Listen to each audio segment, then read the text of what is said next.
उनके मंदिर गिरा के मस्जिद बना के दिखाएं उनको। कह रहे हैं कि यहाँ के मंदिर गिराएंगे तो वो मंदिर तो यहाँ के हिंदुओं की है ना। ये कहाँ, इधर थोड़े से हिंदू हैं, एक दो मंदिर गिरा दो, क्या हो गया। भारत में घटती हुई हिंदुओं की आबादी किस बात की तरफ इशारा कर रही है?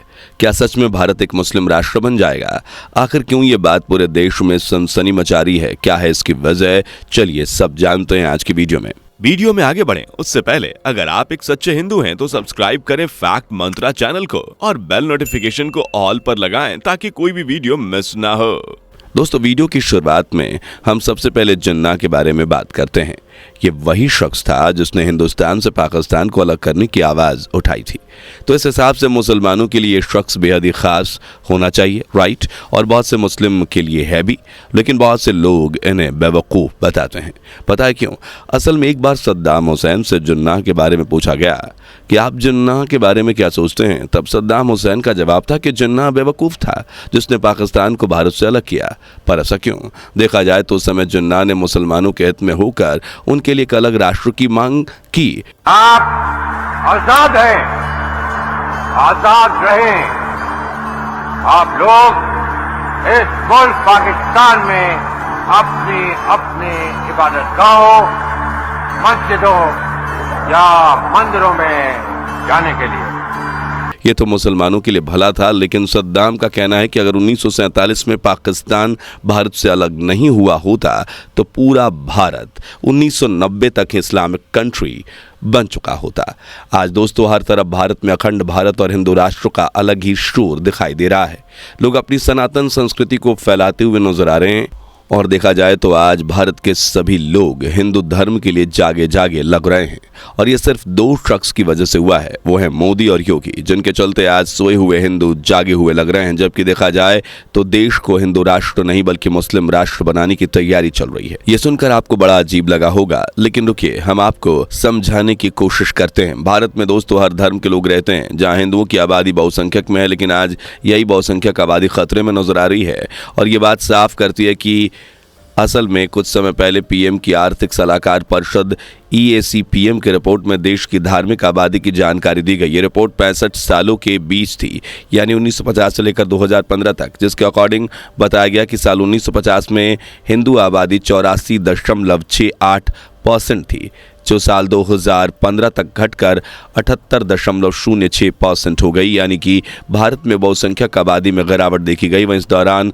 मुस्लिम आबादी का हिस्सा जो 1950 में 9.84% था वो बढ़कर 2015 में 14.09% हो गया। अब इन आंकड़ों से ही आप अंदाज़ा लगा सकते हैं कि इस दौरान जब बहुसंख्यक आबादी में गिरावट और अल्पसंख्यक आबादी में बढ़ोतरी देखी जा रही है तो आने वाले सालों में भारत की क्या दशा हो सकती है। शायद हो सकता है कि भारत जिसे हिंदुस्तान भी कहा जाता है उसी देश में हिंदुओं की जनसंख्या अल्पसंख्यक हो जाए।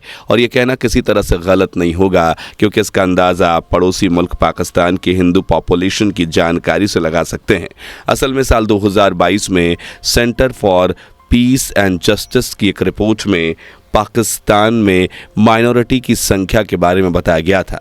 इस रिपोर्ट के अनुसार देश में अल्पसंख्यक हिंदू समुदाय की आबादी का आंकड़ा लगभग 22 लाख के आसपास बताया गया था, जो पाकिस्तान की कुल आबादी के 1.18% था। और ये भी साफ नहीं है कि ये कितना सच है। वह खबरों के अनुसार बांग्लादेश में कुछ ऐसा ही हाल है, जहां लगातार मुस्लिम की आबादी में इजाफा होता ही जा रहा है। रिपोर्ट के अनुसार बांग्लादेश में 15 करोड़ की मुस्लिम आबादी है, जहां 1.31 करोड़ हिंदू हैं। यह खबर दोस्तों साफ करती है कि जहां एक तरफ बाहर के देशों में अल्पसंख्यक हिंदुओं की संख्या कम हो रही है, वहीं भारत में अल्पसंख्यक मुसलमानों की संख्या बढ़ रही है।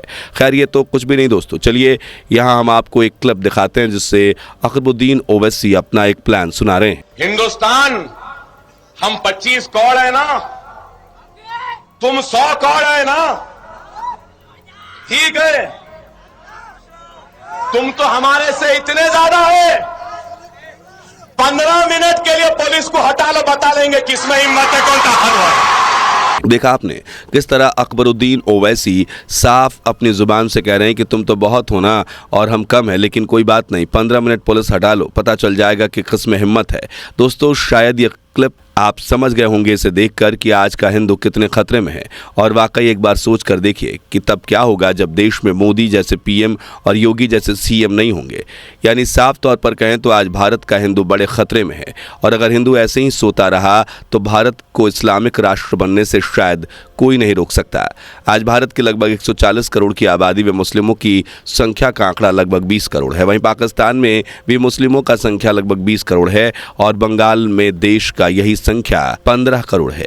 इन आंकड़ों को जोड़ा जाए तो मुस्लिमों की संख्या टोटल 55 करोड़ बैठती है। और इसका मतलब है कि अगर भारत का विभाजन ना हुआ होता तो इस समय भारत में मुस्लिमों की संख्या 55 करोड़ होती। यह आंकड़ों से ही आप अंदाज़ा लगा सकते हैं कि किस तरह से हिंदुओं को यहाँ खतरा है।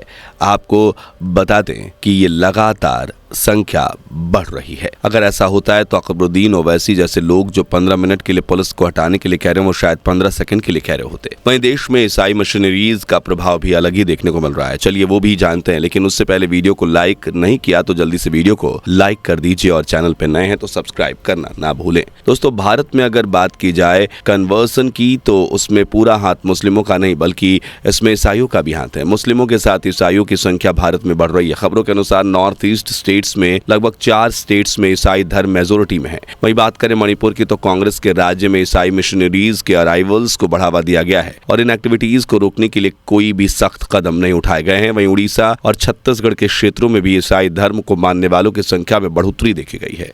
आज के समय में देखा जाए तो लगभग 40% ट्राइब पॉपुलेशन ईसाई धर्म को फॉलो कर रही है। इन सब चीज़ों को आप खुद ही देखिए कि भारत की जनसंख्या में मुसलमानों की संख्या बढ़ रही है, ईसाइयों की संख्या बढ़ रही है। तो आखिर कब तक कहा जा सकता है कि हिंदू धर्म को मानने वाले मेजोरिटी में हैं? शायद ज़्यादा समय तक नहीं। खैर, आज जो भारत में हिंदुओं की आबादी घट रही है और हर तरफ हिंदुओं के खतरे की बात कही जा रही है, देखा जाए तो इस सब की वजह कहीं ना कहीं हिंदू ही हैं। आज अगर मुस्लिम हिंदुओं को कन्वर्ट कर रहे हैं, ईसाई हिंदुओं को कन्वर्ट कर रहे हैं तो इसका भी खुद हिंदू ही जिम्मेदार है। और इसकी वजह है डिस्क्रिमिनेशन। आज देश में भले ही डेवलपमेंट की लहर आ चुकी है, भले ही आपको लग रहा हो कि देश के कोने कोने में डेवलपमेंट हो रहा है, लेकिन लोगों को वही पुरानी सोच आज भी उन्हें जहन में है। आज भी लोगों के बीच भेदभाव की भावना मौजूद है। आज भी बहुत से लोगों को मंदिर में जाने नहीं दिया जाता है, उन्हें मंदिरों से जाने से रोका जाता है, उन्हें भला बुरा कहा जाता है और ना ही उनके लिए कोई डेवलपमेंट किए जाते हैं, बल्कि उन्हें तो उनके हक भी नहीं दिए जाते। वे जंगलों में पहाड़ों में अपना गुजर बसर करते हैं, उन्हें खाने पीने के लिए भी तरसना पड़ता है। आप ही बताइए, ऐसे में अगर कोई क्रिश्चियन मिशनरी या मुस्लिम आकर उनकी सहायता करे तो उनको कन्वर्ट करे तो क्या हमें उनको ब्लेम करना चाहिए? शायद नहीं। हमें उनको ब्लेम नहीं करना चाहिए। ये तो हमारी खुद की गलती है जो कि हमने उनको अपने ही धर्म के बारे में इतना जागरूक नहीं किया कि वो अपने धर्म के साथ जुड़े रहें। आज जैसे कैसे वो लोग अपने हिंदू धर्म से जुड़ रहे हैं और जुड़ सकते हैं जब वो मंदिर ही नहीं जा सकते। अब सनातन संस्कृति को, सनातन धर्म को बैलेंस करने के लिए कोई और तो आएगा नहीं। यह हर बार शंकराचार्य तो धरती पर आएंगे नहीं, बल्कि हमें खुद ही जागना होगा और आज के हिंदुओं को खुद ही जगाना होगा।